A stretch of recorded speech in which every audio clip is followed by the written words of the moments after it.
Why does a Mexican jumping bean jump? You'll find out when one of these three contestants wins the chance to drive home in this brand new Pontiac 6000 STE in just a split second. And now, here's the star of our show, Monty Hall.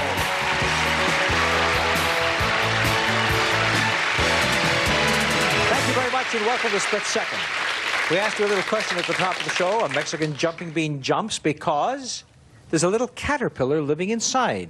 That's true. And when it moves, its house moves. That's right. And when my kids are home for the holidays, you should see my house move. And they're not exactly caterpillars. Welcome to Split Second. Our contestants compete to win cash and possibly a brand new car. We'll be giving a lot of cars away. Diane's tried a couple of times, hasn't won one. She's a returning champion. But we have to meet her and two new players to go along with her. Sandy, please. All right, Monty, first we do have our returning champion, our high-tech forecaster who does French silk painting as a hobby, Diane Craig. And then a man who's driving his boss crazy while he's between career moves, Robert Fabes. And on your right, a lady who won an award for writing some very creative advertising copy, Shelley Ambrose. Well, welcome to all three of you. Diane is our returning champion. The latest bit of information I just heard is that you do French silk painting. Would you describe that for me? That's painting on silk with special dyes that are used. You outline them with sort of a sticky substance and then put the dyes inside. It's kind of like a patchwork on silk. It's very nice. Beautiful. Scarves It's finished. and things like that. Well, I've seen a lot of. Yeah. Oh, yes. You can sprinkle salt and have a nice effect. Those wonderful French silk scarves that we see. Right. That's the kind of work you're doing. Yeah. Oh, that's terrific. Very attractive stuff. Robert, you're driving your boss crazy. What does that mean? Yes, I'm a chauffeur for an executive of an advertising and marketing firm. In between jobs. That's correct. What do you want? Why did you get a job with him? Because it's a very dynamic company. He's an exciting man to work for. Yeah, but I mean, wouldn't he like to take you out of the driver's seat and put you upstairs into an executive suite? Well, I'm hoping that's what'll happen. Are you influencing him as you drive along? I don't know how much I'm influencing him, but I hope I can move up. You know, the trouble is you might become too good a driver, and then he'll want you there. You know, typecasting. That's what I'm afraid of. Well, then get a couple of flat tires, make a wrong turn, go through a light. Put a couple of dents in the car. Put a couple of dents in the car, and then when he fires you... Then apply for a management position. You're sure to get it. Shelley, I'm going to say a few things to you a little later on when we return with our second round, but now let's get into our game. Split Second is a fast-paced quiz game where there are three answers to every question, and the players all try to get one answer apiece. And when they all three do it in the first round, they get $10 each. If only two of them come up with an answer, they get $25 each. But if only one person answers the question, that person picks up the whole $50 in this first round. You buzz in when you see the entire question on the screen, not before that, because you would lock yourself out. Are you ready for the first round? Shelley, Bob, Diane. Ronald Reagan isn't the only showbiz personality to get involved with politics. It seems that ladies like government work too. So I want you to name the movie star ladies who hold or held these positions in different governments. Look at the screen. One was an ambassador, one was a member of the parliament, and one was a princess. Diane. The U.S. ambassador to Ghana is Shirley Temple Black. Shirley Temple Black, right. She held two positions, right. And Robert? The Crown Princess of Monaco was Grace Kelly. That's right. And Shelley? And the member of Greek Parliament was Melina Mercouri. All three of you are right. All three of you get $10. Popular vacation resorts draw crowds of tourists to popular European islands. Here are three of those vacation islands. Pick one, name the country it belongs to. Look at the screen. There's Corsica, Sardinia, and Majorca. Diane? Majorca, Spain. Correct. Shelley? Corsica, Italy. No, I'm sorry. Robert? Corsica, France. Correct. And Sardinia, Italy. So Diane and Robert get $25 each. And we turn to music. We've become accustomed to various unusual names for famous rock groups over the years, like Nitty Gritty Dirt Band. I'll give you part of the names of three other groups. You pick one and complete it. Look at the screen. They are Big Brother, Bachman, and Creedence and Diane. Creedence Clearwater Revival. Creedence Clearwater Revival is right. Shelley? Bachman Turner Overdrive. Right. And Robert? Big Brother and the Blues Band. No, Big Brother and the Holding Company. That's the one that you're going to work for when you influence your boss. Diane and Shelley get $25 each. Now, whoever came up with the names for various animals have the same sense of humor as those rock bands, because the names I'm going to show you are kind of silly. Anyhow, pick a silly name and tell me what type of animal it refers to. Look at the screen. What's a wahoo, a wapiti, and a whooper? Shelley? Wapiti is a bird? No, it isn't. That's all I can say right now. Robert? A wapiti is an antelope or an elk. Yes, it's in that family, a deer, antelope, elk family. Good. Diane? A wahoo is a kangaroo. And a wahoo is, no, it would sound like one, but a wahoo is a fish, and a whooper is a swan. And so, Robert, all by yourself, you pick up $50. And you have the lead over Diane. Shelley is third. Many children's stories and songs contain a trio of characters who are involved with one central character. So I'll give you the three of these trios. You pick one group, tell me what the central character is that they were concerned with. Look at the screen. We know the three bears and the three blind mice and the three little pigs. What was the central character, Diane? Three Bears was Goldilocks. That's right, Shelley. Three Little Pigs, the Big Bad Wolf. And Robert. The lady with the carving knife. Yes, good enough. And she was the farmer's wife, but the lady with the carving knife. So you all are right, and you get $10 apiece. One of the biggest sports in the world today is automobile racing, and the drivers have become international stars. So I'll give you the last names of three great car racers. You pick one and give me his first name. Look at the screen. Andretti, Lauda, and Petty. Robert? Mario Andretti. Correct. Diane? Richard Petty. Richard Petty, right. And the third one, Shelley? Niki Lauda. Good for you. Three of you did well in racing. You get $10 each. Foods that we eat often carry the name of a specific place. So I'm going to give you three sets of specific places. Pick a set. Tell me what edible type of food it describes. Look at the screen. Valencia or Bermuda, Brazil, and Diane. Valencia oranges. Valencia, oranges, correct. Robert? Bermuda brown Spanish or onions. Right. Shelley? Brazil nut. And how? Why'd you look at me when you said nut like that? $10 apiece. Let's talk our own language.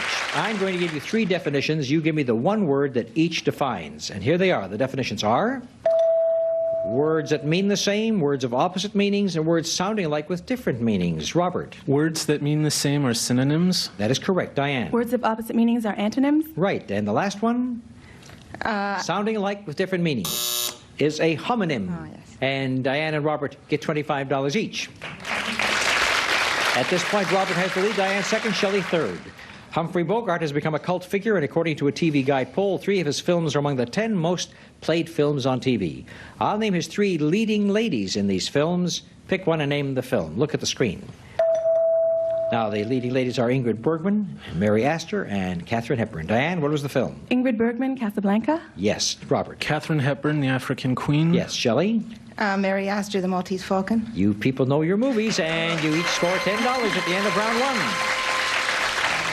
At the end of round 1, Robert won 50, Diane right behind with 125, and Shelley in striking distance with 75. We'll be right back with round 2.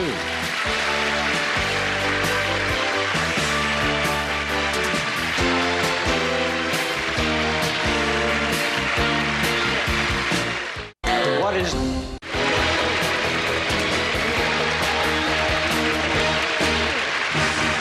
We've talked to Diane and Robert. Now, Shelley, at the beginning of the show, you referred to as having won an award for advertising. Yes, that's right. It was called a Clio, which is an international advertising award. Oh, yes, I presided at some of those awards. So Yeah. what kind of copy, without mentioning the product, can you tell me the kind of... Yes, it was a very sort of classical and elegant commercial. It was a radio commercial called Zap Zits and Play the Hits. Zap Zits and Play the Hits? Oh, I guess that would have been for some kind of a cleansing cream or a medical... Well, it was probably the first time that blemishes ever benefited anybody. Yeah. And you're the one who was the benefactee. I see. Yeah. Say the name of the slogan again. Do I have to? Yes, because I want to sing it as I leave the studio. Zap Zits and Play the Hits. Zap Zits and Play the Hits. I think it's fantastic that a person can make a living from things like that. No, but that's good. Where did the Play the Hits come in? Oh, well, it was a contest, and you could win a stereo. Oh, I see. Very good. And you got a Clio for that, huh? I did, yeah. Well, they judged it in Malaysia. It would have been interesting to see how it was translated. In Malaysia? It was judged all around the world. So. Can you imagine them looking at No. these in Malaysia and saying, what is she talking about? But that's very good. You have to have some talent, though, to do these things. I'm sure that you do other writings for other commercials as well, do you? Well, great. Diane, Robert, and Shelley, we're going into round 2 with Robert having a slight lead. Shelley, you trail by just a slight margin in third place. place. But remember that here, when we double the stakes, you can make a very fast turnaround. $20 if all three of you answer a question correctly, $50 if two of you do it, $100 if a person answers alone. And you're jockeying for that wonderful position in the countdown round where the winner goes for the car. Everybody reads the comic pages, so I want you to give me the name of the comic strip drawn by these well-known cartoonists. Look at the screen. Hank Ketchum, Charles Schultz, Gary Trudeau, Diane. Charles Schultz, Charlie Brown. But the name of the comic strip. Oh, Peanuts. Good. Thank you. See, we let you in. Shelley. Hank Ketchum, Dennis the Menace. Good. Robert. Gary Trudeau, Doonesbury. All three of you do well, and you read the comic pages, don't you? $20 apiece. Let's talk about family reunions. There you all are. Their uncles and aunts are together, the sisters and the cousins by the dozens. I'm going to describe three relatives. I want you to tell me what each of them is called. Look at the screen. The first is your brother's daughter. The second is your uncle's son. The third is your grandmother's brother. And Shelley. Your uncle's son is your first cousin. That's right. Diane. Your brother's daughter is your niece. Good. And Robert? Your grandmother's brother is your great-uncle. That's right. You know, I've never known whether it was called great-uncle or grand-uncle, and apparently to our reference sources, they say that both are acceptable. I had an argument just the other day. I said that I was a grand-uncle of my brother's grandson. And someone said, no, not grand, you're great. I said, I know that.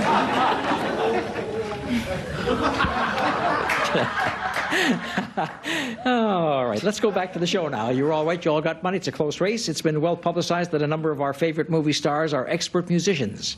So I named three stars. You name the musical instrument each is associated with. Look at the screen. They are Woody Allen and Sid Caesar and George Segal and Diane. Woody Allen, trumpet. No, I'm sorry, Shelley. George Segal, the banjo. That's right, Robert. Woody Allen, the clarinet. That's right, and Sid Caesar plays the saxophone. So Robert and Shelley get $50 apiece. Robert's in first. Shelley's now tied with Diane for second. Sightseers like to visit well-known caves like the Singing Cave in Iceland. Here are three of the world's most famous caves. Pick one and name the country it's in. Look at the screen. The Blue Grotto, the Mammoth Cave, and the Lascaux Cave. Shelley. The Blue Grotto is in Italy. Correct. Diane. Mammoth Cave in Hawaii. No, sorry, Robert. The Mammoth Cave is in the United States. That's right. It's in Kentucky, and the Lascaux Cave is in France. So Robert and Shelley again score points and are pulling away from our champion. Here's a tricky one. A number of Olympic gold medal champions have given their names to specific movements in their Olympic event. I'll name the Olympic event they go with. Look at the screen and tell me what the movement is that they created. Diane. The Hamel Camel, it's a skating... That's right. Ice skating. That was Dorothy Hamill. Dorothy created Hamill. that one. Robert? The Fosbury flop is high jump. Yes. Fosbury's the first one to go over, I think, head first with that great movement of his, and then everybody's been doing it since. Shelley? Rigby flip tennis. No, gymnastics. Kathy Rigby in gymnastics. Yeah. Diane and Robert get $50 apiece, and now Diane's moved back into second place tie with Shelley. These days you can hardly read the papers unless you understand what certain initials stand for. Here are three sets of important initials. Pick a set and tell me what they mean. Look at the screen. SAC, NATO, SAM. Diane. NATO is National Alliance of... No, National Alliance is not right. Sorry, Okay. dear. Robert. Any one of the three. Sorry, Shelley, chance. NATO, North Atlantic Treaty Organization. You've got yourself a whole $100. SAC is the Strategic Air Command, and SAM is Surface-to-Air Missile. And now Shelley's moved into second place. Since the beginning of movies, muscle men actors have flexed their way to stardom. I'll name three films of the past and present. Pick one, name its muscle man star. Look at the screen. And look at the date, too. That should help you a little bit. In 1984, 1932, and 1959. Diane. 1932, Tarzan the Ape-Man, Buster Crabbe. No, I'm sorry. The wrong year for Buster Crabbe. Robert. 1984, The Terminator, Arnold Schwarzenegger. Yes, that's right. Shelley. Hercules, Steve Reeves. That's right, and the Johnny Weissmuller was the Tarzan back in 1932. Diane, let's get happy. I'm going to give you some happy facts. You tell me who or what is associated with them. Look at the screen. There is the Happy Warrior, there's the song Happy Talk, and the theme Happy Days Are Here Again. Shelley. President's theme Happy Days Are Here Again was FDR's. That's correct. Robert. Musical movie with song Happy Talk was South Pacific. That's right. Diane. Who was the Happy Warrior? The Happy Warrior, sorry. That was Al Smith, the governor of New York when he was running for president. Robert and Shelley get $50 each. After World War II, oops, we can't get into that next question. I'm sorry. The bell rings and stops me right there at the end of round two. And in a close race, Robert is first, Shelley is second, our champion Diane is third. We'll be right back with the exciting countdown round.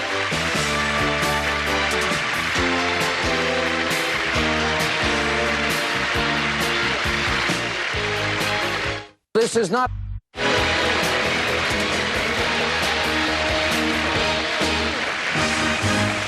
Well, this is the exciting countdown round. So far, you've been playing for money, and you get to keep the money that you've won. But now, of course, we're going to play that countdown round that determines who goes for the car.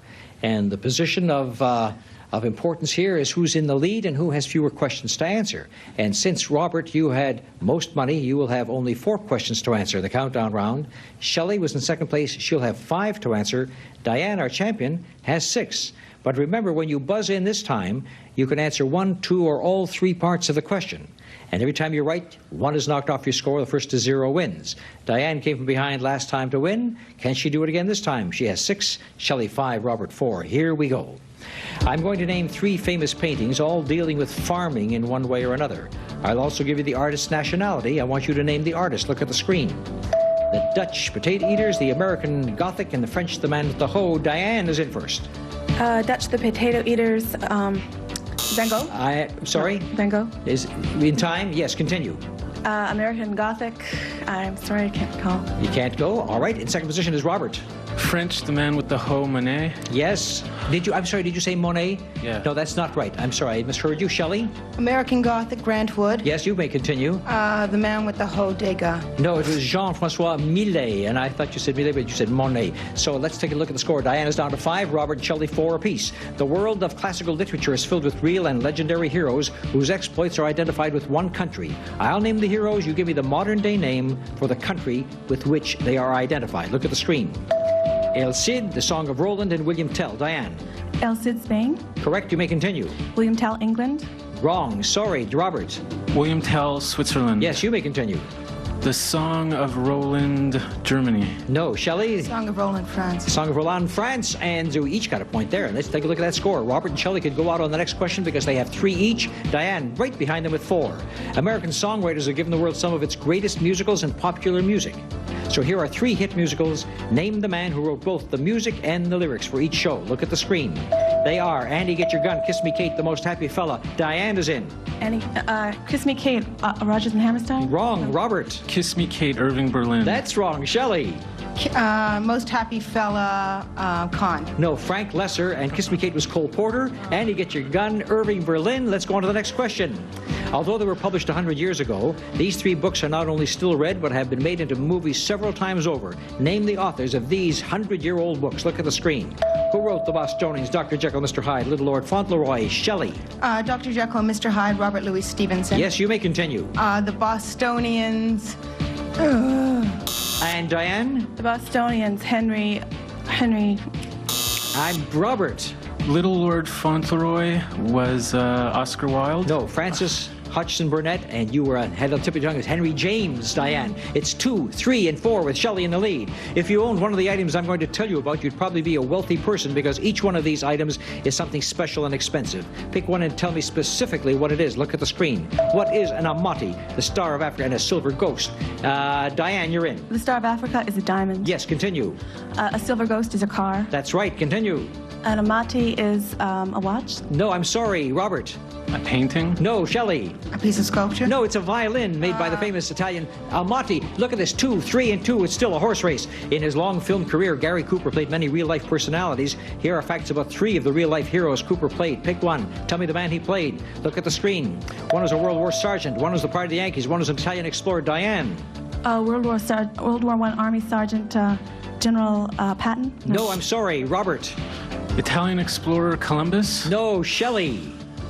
Sergeant York, World War I Army Sergeant. That's right. Continue. You need one more. The pride of the New York Yankees, Ty Cobb. No, it was Lou Gehrig, and the Italian explorer was Marco Polo. You just need 1 to win. Diane needs 2. Robert needs 3. Who's going to win this race? I'm going to show you a picture of a new foreign movie star in America. I want you to name him. Name his current hit movie, and name the city in the picture. Look at the picture. There's the picture. And in first is Robert. What do you want first? The actor, the movie, the city. Okay, the city is Sydney, Australia. That's right, continue. The movie is Crocodile Dundee. Yes, and what's the actor's name? Oh my God. Paul Hogan! Yes, Paul Hogan! You just got it in! Oh, what a race! What a race! What a fantastic race. Time is running out. I don't have too much time. But Shelley, you were a great contestant. And Shelley, you picked up how much money? $415. Diane, our champion, all together with your stay here, $3,250. Thank you very much. And Robert, our new champion, here we go, up to see if he can get a car to drive his boss around in this brand new car. Hi. Well, this is the car you're going for, Robert, and since you're a first-time winner, you will have 5 screens to choose from. The car is behind one of the 5 screens. You pick one, announce it, hope the car is back there. Okay, number 4. Number 4 is the one that he wants. We're going to take a look and see if it is behind number 4. We turn it around, and back there it says car! He picked it first time out!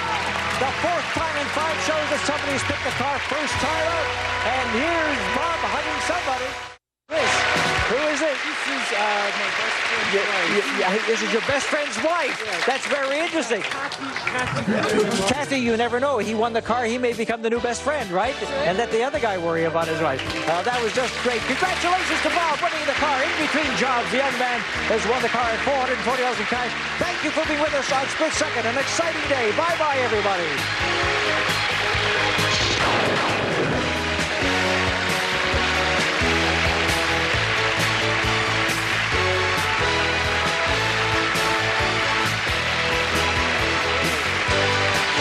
Split Second is a Stephen Haydas Monty Hall production.